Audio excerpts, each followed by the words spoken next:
minta saya untuk menjadi saksi ahli ya.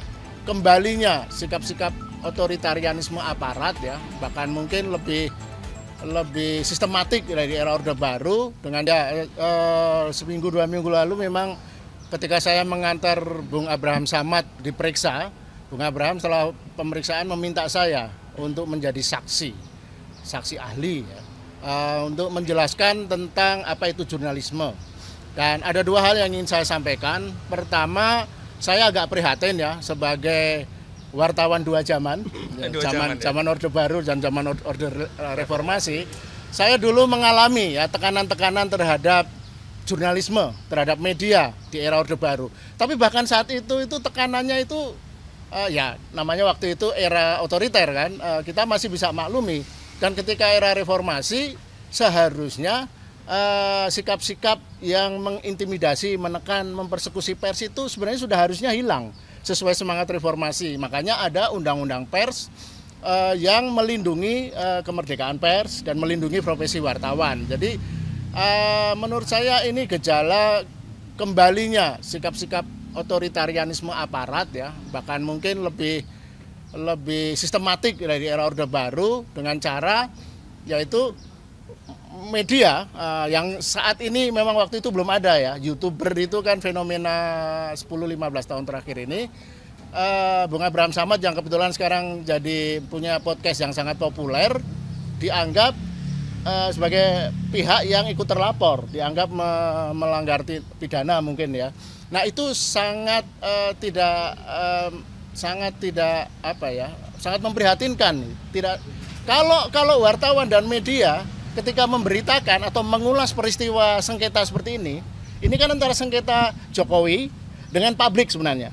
Masyarakat Indonesia yang ingin tahu apakah ijazah Jokowi itu asli atau tidak.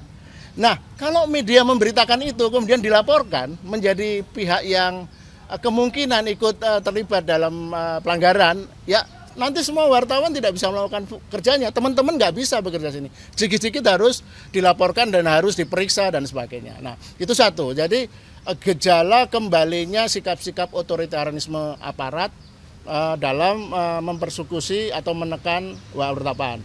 Yang kedua yang paling penting, karena kebetulan saya ikut membidani lahirnya Dewan Pers era Reformasi, saat itu sebagai Direktur Eksekutif, kita itu ada kerjasama dengan kepolisian ya, 20 tahun terakhir ini, apa yang disebut ketika kasus-kasus melibatkan media, pemberitaan media, itu kesepakatannya polisi tidak langsung mempersoalkan media itu, tapi polisi menanyakan ke Dewan Pers. Nah kemudian secara rutin setiap 2-3 tahun ada radiogram atau surat edaran Kapolri yang ditujukan kepada aparatnya di seluruh Indonesia.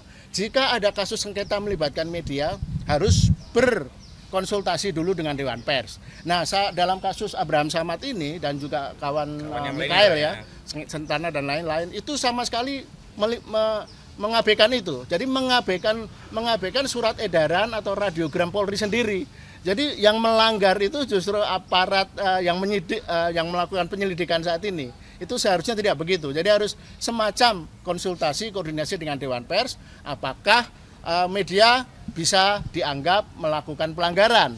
Nah, tugas jurnalisme itu kan masuk wilayah etika. Nah, itu domainnya adalah Dewan Pers. Nah, saya harapkan nanti dalam pemeriksaan saya sebagai saksi disebut ahli gitu ya, karena saya bukan terlibat, tapi saya akan menjelaskan. Saya akan memberi pelatihan tingkat dasar kepada bapak-bapak polisi yang memeriksa saya, bagaimana memahami jurnalisme dan etika media.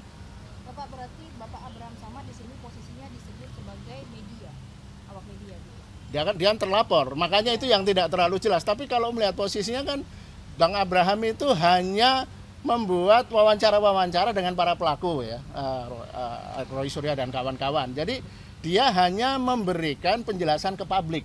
Tugas wartawan itu kan menjadi mata dan telinga publik, agar publik mendengar langsung, memahami dan melihat apa yang terjadi. Berarti Abraham termasuk media, jurnalis gitu, iya. Dalam jurnalistik gitu. Jelas.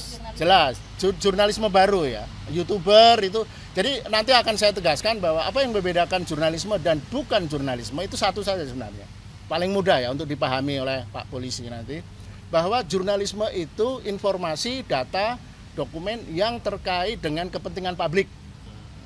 Jadi kalau tidak ada kepentingan dengan publik, itu hanya informasi biasa. Infotainment bukan jurnalisme. Karena itu hanya untuk menyenangkan orang yang hobi ngegunjing ya, infotainment misalnya itu. Nah, kalau ini menyangkut kepentingan publik, kepentingan negara bahkan, menyangkut keaslian satu ijazah yang dipunyai presiden asli atau tidak, itu harus pasti, harus jelas. Itu rakyat harus tahu.